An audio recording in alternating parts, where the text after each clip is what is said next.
नमस्कार दोस्तों। पिछले कुछ दिनों बैंकिंग सेक्टर के लाखों एम्प्लॉइज देश भर में स्ट्राइक करते हुए दिखाई दिए। एक्चुअली इसके पीछे रीज़न ये था कि सेंट्रल गवर्नमेंट की वो अनाउंसमेंट जिसमें उन्होंने कहा था कि हम आईडीबीआई बैंक के साथ साथ दो और सरकारी बैंकों को प्राइवेटाइज करेंगे।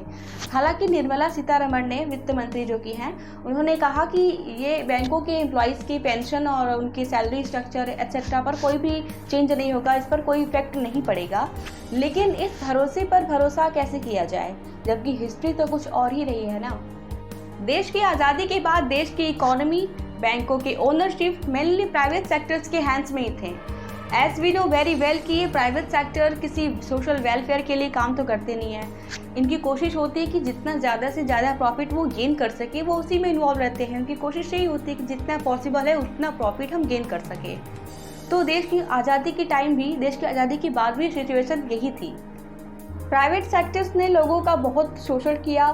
उन दिनों इकोनॉमिक इनइक्वालिटी भी बहुत हाई थी। इन्हीं एक्सप्लॉयटेशन और इकोनॉमिक इनइक्वालिटी को ख़त्म करने के लिए तत्कालीन प्रधानमंत्री इंदिरा गांधी ने 14 बैंकों का राष्ट्रीयकरण किया 1969 में। बैंकों को राष्ट्रीयकृत करने से उसके बाद 1980 में 6 और बैंकों का राष्ट्रीयकृत किया गया। बैंकों को नेशनलाइज करने से जो निजी स्वामित्व था वो खत्म हो गया। अब बैंक से रिलेटेड सारी एक्टिविटीज गवर्नमेंट के अंदर हो गई। बैंक नेशनलाइजेशन इंडिया के बैंकिंग सेक्टर में एक क्रांति की शुरुआत था। Before nationalisation most banks were privately owned and they largely benefited the rich and powerful people. जब बैंक निजी हाथों में थे तो इन्होंने अमीर लोगों को ही ज़्यादा लाभ पहुंचाया, न कि गरीब को। बैंकों के राष्ट्रीयकरण से बैंकों का विकास रूरल एरियाज में भी हुआ। 2014 तक ग्रामीण क्षेत्रों में 43,000 बैंक्स जो है वो स्टेब्लिश हुए। बहुत सारी जॉब्स क्रिएट हुई। एग्रीकल्चर सेक्टर्स के लिए क्रेडिट को एक्सटेंड किया गया, ऋण बढ़ाया गया और गरीब वर्ग तक लाभ पहुंचाया गया। तमाम सरकारी योजनाओं का लाभ, फॉर इंस्टेंस ग्रामीण जनधन योजना, उज्ज्वला योजना, पेंशन योजना का लाभ लोगों को सीधे तौर पर खाते में मिलने लगा। कुछ ऐसे फील्ड्स जो यूजुअली नेग्लेक्ट कर दिए जाते थे, जिन्हें नज़रअंदाज कर दिया जाता था, चाहे वो एजुकेशन के हो, चाहे वो इंफ्रास्ट्रक्चर की हो, वुमेन्स एम्पावरमेंट के हो, including agriculture sector, employment generate करने वाले प्रोडक्टिव एक्टिविटीज़ हो, पॉवर्टी एलिवेशन प्लान्स हो, या फिर एक्सपोर्ट की बात हो, या फिर चाहे स्मॉल स्केल और मीडियम इंडस्ट्री की बात हो, या फिर माइक्रो इंडस्ट्रीज और स्मॉल इंडस्ट्रीज़ की। ये सारे फील्ड्स जो हैं, ये सभी फील्ड्स अब सरकारी बैंकों की प्रायोरिटीज़ बन चुके थे। PSBs, that is public sector banks, which are the vehicles of the Indian economy's growth and development. PSBs पर ही लोगों का ट्रस्ट और सेविंग्स दोनों ही है।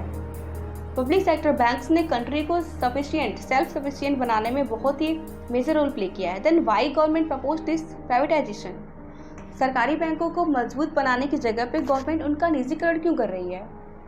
इतने बड़े बैंक ब्रांचेस के नेटवर्क को, इंफ्रास्ट्रक्चर को और एसेट्स को इन प्राइवेट एंटरप्राइजेस और कॉर्पोरेट्स के हाथों में देना, क्या ये रियली कंट्री के लिए बेनिफिशियल होगा?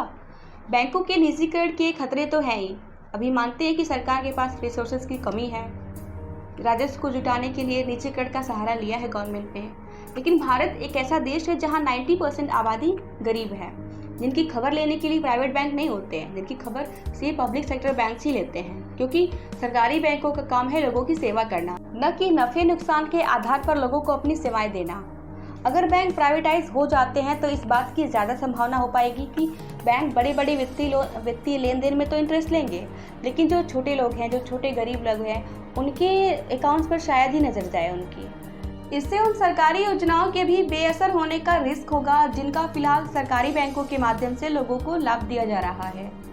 प्राइवेटाइजेशन के फेवर में एक तर्क ये दिया जाता है कि इन सरकारी बैंकों पर NPA काफ़ी ज़्यादा है, लेकिन अगर सरकार इन बैंकों को कुछ सब्सिडी दे तो काफ़ी हद तक NPA में कमी लाई जा सकती है। एक और तर्क दिया जाता है कि प्राइवेटाइजेशन लाने से बैंकों की एफिशिएंसी बढ़ जाएगी या फिर एसोसिएटेड रिस्क कम हो जाएंगे। तो गाइज रिमेंबर, दुनिया भर में कई ऐसे प्राइवेट बैंक्स हैं जो फेल हो चुके हैं, जो कि इस कंसेप्ट को चैलेंज भी करते हैं कि केवल प्राइवेट बैंक ही एफिशिएंट होते हैं। और अगर ऐसा होता, अगर प्राइवेट बैंक ही एफिशिएंसी के सिंबल होते, तो इन प्राइवेट कॉर्पोरेट संस्थाओं के पास इतने ज़्यादा NPA क्यों हैं? दूसरी ओर बैंक एम्प्लॉयज़ के लिए भी खतरा है कि प्राइवेट होते ही बैंकों से छटाई शुरू हो जाएगी, और उनका डर सही भी है, क्योंकि जब बैंकों का विलय हुआ था तब भी गवर्नमेंट ने यही कहा था कि किसी की जॉब नहीं जाएगी या किसी कर्मचारी को नहीं निकाला जाएगा, लेकिन कई एम्प्लॉयज़ को बाहर का रास्ता तो दिखाया ही गया था। अराउंड द वर्ल्ड जहाँ जहाँ भी बैंकिंग मर्जर या प्राइवेटाइजेशन हुए हैं वहाँ वहाँ जॉब्स भी कम हुई हैं। तो प्राइवेटाइजेशन कोई रामबाण इलाज तो नहीं है बैंकिंग सेक्टर की प्रॉब्लम्स के लिए, but absolutely there is need to improve the accountability and profitability in India's banking sector. Share this video with your friends and subscribe the channel and press the bell icon also. Thanks for watching.